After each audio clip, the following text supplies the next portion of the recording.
So এটা হচ্ছে আমাদের প্রজেক্ট। তো প্রজেক্টের আমি একটু কোডের ব্যাপারে আগে একটু বলে নিই যে এইচটিটিপি কন্ট্রোলার, এখানকার এপিআই কন্ট্রোলারগুলো ইউজ হচ্ছে, এই কন্ট্রোলারগুলো ইউজ হচ্ছে না, কারণ এগুলো ব্লেড ফাইলের জন্য আমি টেস্টের জন্য বানিয়েছি। সো এপিআই এর মধ্যে যেগুলো আছে শুধু সেই কন্ট্রোলারগুলো ইউজ হচ্ছে। তারপরে এখানকার ভিউগুলোরও কোনো কাজ নাই, এখানে মডেলস আছে, ভিউগুলোরও কোনো কাজ নাই।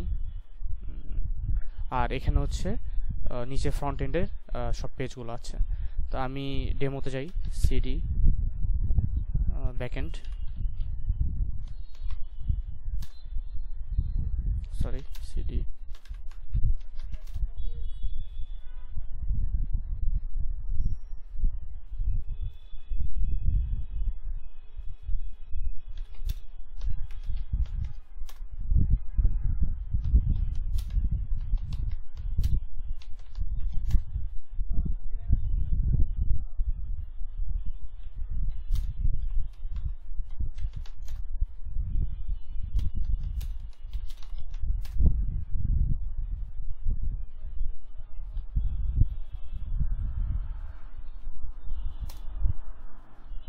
সো এটা হচ্ছে আমাদের হোম পেজ।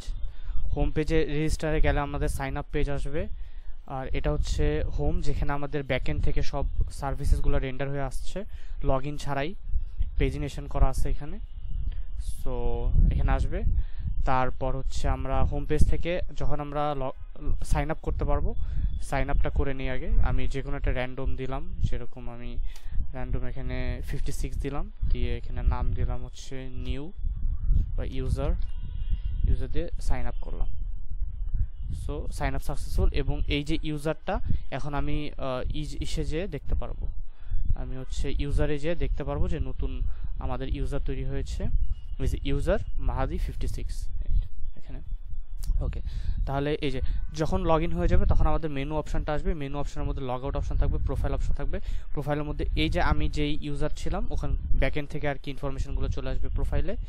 আর আমি হচ্ছে এখান থেকে কি করতে পারবো, যে কোনো একটা, আমাদের এখানে অনেকগুলো আছে, যে ইউজার আইডি আছে, যে ইউজার আইডি মানে তার মানে এটা হচ্ছে প্রজেক্টের ইউজার আইডি। তারপর হচ্ছে এখানে ক্যাটাগরিজ বলতে হচ্ছে যে ক্যাটাগরির তার মানে হবে আমাদের, যে ক্যাটাগরির হচ্ছে কম্পিটিশন হবে এবং কখন থেকে কখন এই কম্পিটিশনটা হবে। তো এখানে ঢুকলাম, ঢোকার পরে এখানে ইউজার আইডির এখানকার ইনফরমেশন চলে আসলো, যে ইউজার আইডি, প্রোফাইল পিকচার এখন আপলোড করা হয় নাই এই ফাংশনটা, তো বা ইমেজটা আপলোড করা হয় নাই।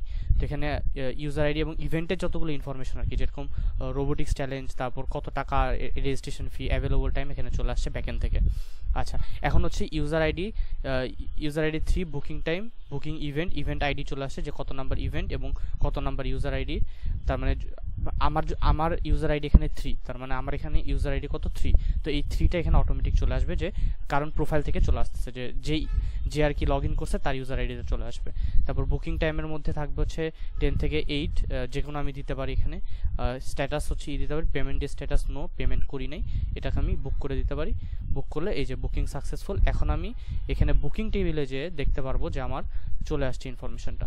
বুকিং টেবিলে যে আমি হচ্ছে এই যে 111 চলে আসছে, 111 আইডিটা চলে আসছে, ঠিক আছে। আচ্ছা, তাহলে বুকিং টেবিল আমি দেখতে পাচ্ছি। আচ্ছা, ওকে। এখন হচ্ছে আমাদের বলেছে যে এই যে রিভিউ, যে কেমন লেগেছে ইভেন্টের ব্যাপারে রিভিউ দিতে পারবে, কমেন্ট লিখতে পারবে, লিখে সাবমিট করতে পারবে। এখানে যে সাবমিটই, তারপর আমরা রিভিউয়ে যে দেখতে পারবো যে হ্যাঁ রিভিউর মধ্যে চলে এসেছে, এই যে রিভিউর মধ্যে এই যে চলে এসেছে এখন 111 এর। আচ্ছা, এখন হচ্ছে আরেকটা পেমেন্ট করতে পারবো, যেরকম ইভেন্টের পেমেন্ট ডাইরেক্টলি এখান থেকে করা যাবে। তো আপাতত পেমেন্টের জন্য যেটা পেমেন্ট ইন্টারফেস বানিয়ে রেখেছি সাকসেসফুল। তাহলে আমরা পেমেন্ট টেবিলে যেয়ে দেখতে পারবো যে আসলে আমাদের ইসের জন্য পেমেন্ট হয়েছে নাকি হয়নি। এই যে মাত্র এই যে 111 আইডি মাত্র করে ফেলেছে, পেমেন্ট করে ফেলেছে। আচ্ছা, এখন আমাদের এখান থেকে হয়ে গেল। এখন ইভেন্টের আমাদের লগ ইন করার কাছে এখান থেকে আমরা সার্চ দিতে পারবো ও যে কোনো একটা ইভেন্ট, যেমন আমি ক্যাটাগরির জন্য রোবোটিক্স যদি দিই, রোবোটিক্সের যেটা আসছে সার্চের জন্য চলে এসেছে। আচ্ছা, ওকে, ইভেন্টস, ওকে। আচ্ছা, আমরা হচ্ছে হোম পেজে যাব, হোম পেজে। আচ্ছা, হোম পেজে আসলাম, এখন হচ্ছে এখানে প্রোফাইল দেখেছি, এখন লগ আউট করবো, তাহলে লগ আউট করে ফেললাম। তাহলে এটা আমাদের হয়ে গেল লগ আউট। তারপর আমরা আবার হোম পেজে গেলাম, যাওয়ার পর আমরা লগ ইন দেখলাম। এখন অ্যাডমিনটা দেখি। তো অ্যাডমিনে হচ্ছে আমার অ্যাডমিন এখানে ফিক্সড, যে এখানে আপাতত আমাদের একটাই অ্যাডমিন এবং অ্যাডমিন শুধু লগ ইন করতে পারবে। সেটা কার মাধ্যমে? এখানে হচ্ছে আমাদের যদি আমরা যাই ইভেন্ট ডাটাবেসে, তাহলে এই যে অ্যাডমিন অ্যাকাউন্ট একটাই বানানো আছে, একটা অ্যাডমিন অ্যাকাউন্ট দিয়ে আমাদের লগ ইন করতে হবে। ক্রেডেনশিয়াল আমি হচ্ছে এখানে দিয়ে দিয়েছি, আমাদের অ্যাডমিন পেজের এখানকার ক্রেডেনশিয়াল আমি দিয়ে দিচ্ছি লগ ইনের। এই যে অ্যাডমিন কন্ট্রোলের উপরে এখানে হচ্ছে ক্রেডেনশিয়াল দেওয়া আছে যে অ্যাডমিনের কীভাবে লগ ইন করতে হয়। এবং আরেকটা সমস্যা আছে ওয়েবসাইটের, যে শুধু তার মানে অ্যাডমিন লগ ইন করলে হয় না, ইউজার লগ ইনও থাকতে হবে। না হলে যেরকম আমি এখানে যদি ক্রিয়েট ইভেন্ট করতে চাই তাহলে আমার ইউজার লগ ইন লাগবে।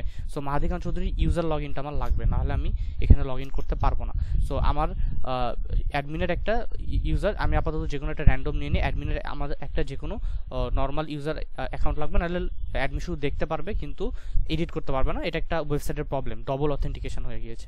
তো লগ ইন করার পরে তারপর সে যে দেখা যাবে হচ্ছে ক্রিয়েট ইভেন্ট করতে পারছে। তো ক্রিয়েট ইভেন্টে যে যখন সে ক্রিয়েট করবে, যেমন আমি র্যান্ডম একটা তার মানে ইউজার আইডি মানে যেই অ্যাডমিনটা আর কি এটা করছে, এই ইভেন্টটা বানাচ্ছে। তারপর ইভেন্টের নেম আমি যে কোনো কিছু দিতে পারি, ইভেন্টের নেম লাইক আমি দিতে পারি হচ্ছে সিএসসি কন্টেস্ট।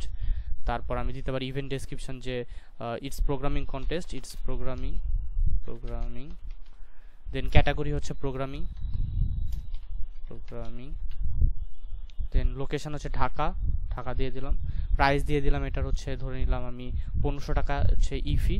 তারপর হচ্ছে আমি দিয়ে দিলাম আমি দিয়ে দিলাম র্যান্ডম একটা টাইম যে কখন এটা তার মানে এটা হবে আর কি। তাহলে আমি এখন এটা ক্রিয়েট করলাম। দেন এই যে ইভেন্ট ক্রিয়েটেড সাকসেসফুলি। এখন যদি আমি যাই দেন হচ্ছে ডাটাবেজে আমি ইভেন্টটা দেখতে পারবো। এই যে ইভেন্টটা দেখতে পারবো যে আমার এই যে সিএসসি কন্টেস্ট নামে ইটস প্রোগ্রামিং নামে একটা ইভেন্ট ক্রিয়েট হয়ে যায়। এবং শুধু সেটাই না, আমরা এখানে এসে দেখতে পারবো যে এই যে নতুন আমাদের একটা যে প্রোগ্রামিং ক্যাটাগরি প্রোগ্রামিং, এই যে ID 34 নামে এই যে এই ইভেন্টটা ক্রিয়েট হয়ে গেছে। এখন এটা বুক করতে পারবে যে কোনো কেউ, ইউজার সহ। আচ্ছা, এটা হয়ে গেল ক্রিয়েট ইভেন্টের পরে। যখন ক্রিয়েট ইভেন্ট হয়ে গেছে, এখন যদি আমাদের অ্যাডমিন যদি চায় যে কোনো একটা ইভেন্ট ডিলিট করতে, তাহলে সে এখানে আসবে। এখানে এসে যেরকম এই যে সিএসসি কন্টেস্ট মাত্র যেটা বানিয়েছে এটা ডিলিট করতে পারবে। এই যে ডিলিট করে দিল, ওকে ডিলিট। এই যে ডিলিট হয়ে গিয়েছে এবং এটা ব্যাকএন্ড থেকেও চলে যাবে। তাহলে আমাদের সিএসসি কন্টেস্ট এখানে চলে যাওয়া উচিত। এই যে সিএসসি কন্টেস্ট আর নাই, সিএসসি কন্টেস্ট ব্যাকএন্ড থেকে চলে গিয়েছে। ওকে, ডান। ঠিক আছে, তাহলে এখন এখান থেকে লগ আউট করে ফেলতে পারবে। তাহলে লগ আউট হয়ে গিয়েছে। তো আমাদের প্রজেক্ট আপাতত এতটুকুই আর কি আমাদের প্রজেক্টের প্রোগ্রেস। সো এখানে হোম পেজ থেকে এই পর্যন্ত এতটুকুই প্রোগ্রেস। Thank you.